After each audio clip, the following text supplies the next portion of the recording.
সর্বশেষ যে লোকটা জান্নাতে যাবে তাকে আল্লাহ তাআলা জাহান্নামের আগুনে পোড়াতে পোড়াতে ছাই বানিয়ে ফেলবে। আল্লাহ বলবেন, জিব্রাইল যাও একটু দেখো, একটা মাত্র সেজদা দিয়েছে আমাকে, এরকম কাউরে পাওয়া যায় কিনা। বাটি চালান দিয়ে দেখো পাওয়া যায় কিনা। খুঁজে খুঁজে কাউরে পাবে না। আল্লাহ বললেন আবার দেখো, খুঁজে খুঁজে একজনকে পাবে, সামান্য ইমানের ছিটে ফোঁটা তার অন্তরে ছিল। আল্লাহ বলবেন, যেহেতু ছিটে ফোঁটা আছে, অনেক মায়ের খাইছে, ওকে বের করে জাহান্নাম থেকে বের করে একটা নির্ধারিত দূরত্বে রেখে দাও। রেখে দেয়া হবে, কিন্তু জাহান্নামের আগুনের লেলিহান শিখাতে তার গা ঝলসে যাবে।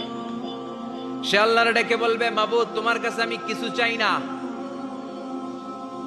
জাহান্নাম থেকে তুমি আমাকে বের করেছো, জীবন নদীর পানি তুমি আমার গায়ের মধ্যে ঢেলে দিয়েছো, আমি আবার সজীবতা ফিরে পেয়েছি। আমি তোমার কাছে জান্নাত চাই না, শুধু নিরাপদ একটা দূরত্বে আমাকে রেখে আসো, যাতে জাহান্নামের আগুন আমারে কষ্ট দিতে না পারে।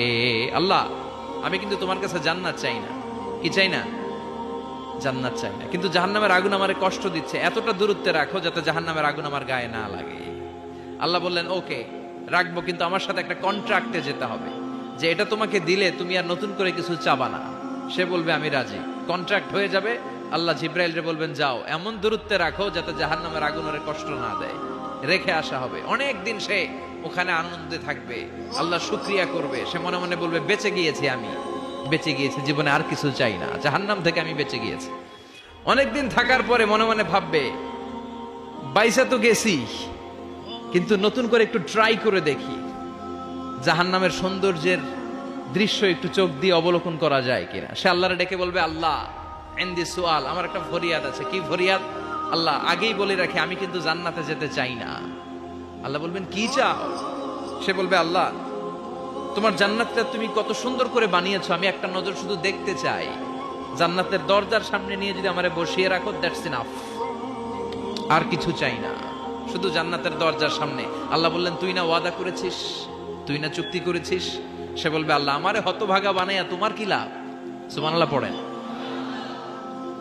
আমারে তুমি হতভাগা বানিও না। আল্লাহ বলে, ঠিক আছে, আবার সিগনেচার কর যে জান্নাতের দরজার সামনে বসিয়ে দিলে আর কিছু চাবি না। সে সিগনেচার করে বলে, আমি চাবো না।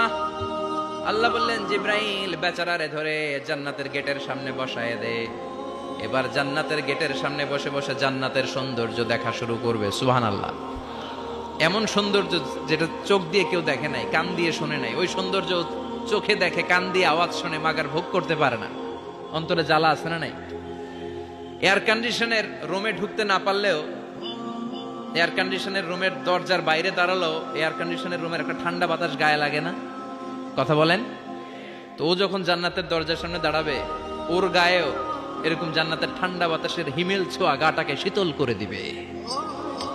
ওই শীতল হয়ে যাওয়ার পরে আর তো সহ্য হবে না, আবার আল্লাহরে ডাকবে। মনে মনে ভাববে, আর একটু ট্রাই করি না, দোষ কি, আস্তে আস্তে অনেক দূর তো আগাইছি। সুবহানাল্লাহ কইবেন না? এবার আল্লাহরে বলবে, আল্লাহ ইনদি সুআল, আল্লাহ তুমি যদি কোনো বিষয়ে নতুন করে ডিসিশন নাও, তোমারে জিজ্ঞেস করার মতো কি কেউ আছে? আল্লাহ বলেন, না, আমি তো সব রাজার বড় রাজা, মহারাজা, আমার উপরে তো কারো কথা চলে না। ওই হতভাগা লোকটা বলবে, আল্লাহ এত সুন্দর জান্নাত তুমি বানালাম, চোখ দিয়ে সৌন্দর্য দেখি, কান দিয়ে আওয়াজগুলো শুনি, হুর আর গেলমান হেঁটে বেড়ায়, এত সুন্দর জান্নাত চোখ দিয়ে দেখি, ঢুকতে পারি না, আমারে কষ্ট দিয়ে তোমার কি লাভ? ও আল্লাহ, আমারে তুমি মাফ করে দাও, জান্নাতের চিপার মধ্যে এক কর্নারে তুমি একটু আমারে জায়গা করে দাও। আল্লাহ বলবেন, ওয়াই হাক ইবনা আদম, তোর ধ্বংস হোক হে আদম জাত, মা আগদারাকা, তোর চেয়ে বড় গাদ্দার আমি আমার সৃষ্টিকুলে কাউরে দেখি নাই, কারণ তুই আমার সাথে চুক্তি করিস আর চুক্তি ভঙ্গ করিস। আল্লাহর রহমতের দরিয়ায় তখন জোশ খেলে যাবে।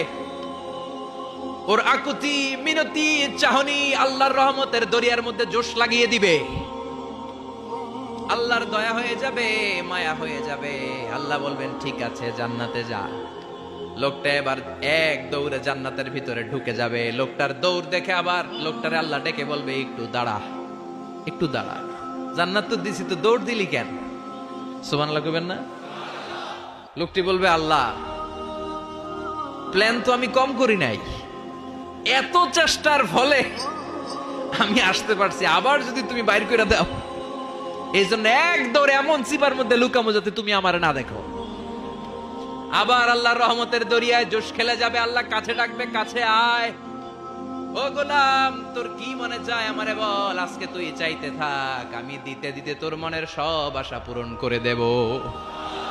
লোকটা খুশি হয়ে বলবে, আল্লাহ আমারে এটা দাও, বাড়ি দাও, গাড়ি দাও, নারী দাও, এটা দাও, ওটা দাও, একের পর এক চাইতে থাকবে, আল্লাহ সব তারে দিতে থাকবে। চাইতে চাইতে লোকটার সব চাওয়া যখন শেষ, সে বলবে, আল্লাহ আর আমার চাওয়ার কিছু নাই। আল্লাহ বলেন, নো, এত তাড়াতাড়ি যে তুমি খেলা শেষ করতে পারবা না মনু, আমার সাথে তোমার এই খেলা আরো লম্বা সময় চলতে হবে, তোমার অনেক কিছু চাইতে হবে। তুই আজকে চাইতে চাইতে তোর সব চাও আমার কাছে বলবি, আর আমি দিতে দিতে তোর জীবন ধন্য করে দেব। সে আবার চাইতে শুরু করবে, আল্লাহ এটা দাও, ওটা দাও, ওটা দাও, আল্লাহ দিতে দিতে সব দিবে। এরপরে বলবে, আল্লাহ মাফও চাই, দোয়াও চাই, আর চাওয়ার কিছু নাই। আল্লাহ বলবেন, তাই ঠিক আছে, তোরে আমি জান্নাতে ঢুকাই দিলাম, তবে মনে রাখিস তোর জান্নাতটা হবে সবচেয়ে ছোট জান্নাত, আর তোর জান্নাতটা হবে এই পৃথিবীর 10 গুণ। চিল্লায় এখন সুবহানাল্লাহ। বুখারীর বর্ণনা, আখিরু মান দাখালাল জান্নাহ, যে লোকটা সর্বশেষ অনেক মাইর খাইয়া রিমান্ডে থাকার পরে জান্নাতে ঢুকবে, তার জান্নাতটা যদি পৃথিবীর 10 গুণ হয়, তাহলে আমাদের সবাইরে ফেরদাউসে ঢুকাতে আল্লাহর কোনো সমস্যা আছে? চিল্লায় বলেন, সমস্যা আছে? এজন্য আমরা আল্লাহর কাছে কোন জান্নাত চাই? কথা বলেন। রব্বুল আলামিন বলেন, ওয়াসিকাল্লাযীনা ইত্তাকাউ রাব্বাহুম ইলাল জান্নাতি যুমারা হাত্তা ইযা জাউহা ওয়া ফুতিহাত আবওয়াবুহা ওয়া ক্বালা লাহুম খাযানাতুহা সালামুন আলাইকুম তিবতুম ফাদখুলুহা খালিদিন। সুবহানাল্লাহ পড়েন।